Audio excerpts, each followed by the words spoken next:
नमस्कार मु अंकिता आज समाचार कुनी बैपारीगुड़ा मुख्य छकरे धान गछ लगे प्रतिवाद कले ग्रामवासी।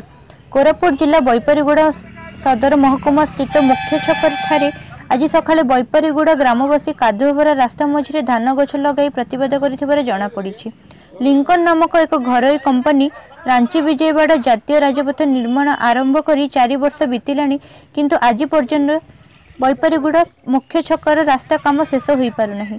पूर्वर ग्रामवासी बहु थर अभियोग जणाइथिले मध्य एही समस्यार समाधान करिबारे विफल होइछि प्रशासन। एही कादोभरा रास्ता दृश्य बैपारीगुड़ा गोष्ठी उन्नयन अधिकारी कार्यालय फाटक सम्मुखें। एणु एथिरु जणा जाइछि जे प्रशासन सह कंपनीर मधुचंद्रिका लागि सरकार आखिबुझी चुप होइछि। आगामी दिन में हेबाकु थिबा विश्व प्रसिद्ध रथयात्रा रे हजार हजार लोकंक जनसमागम लगी चिंतार विषय होइछि। कोरापुट एन संतोष कुमार का रिपोर्ट संस्कार न्यूज ओडिया।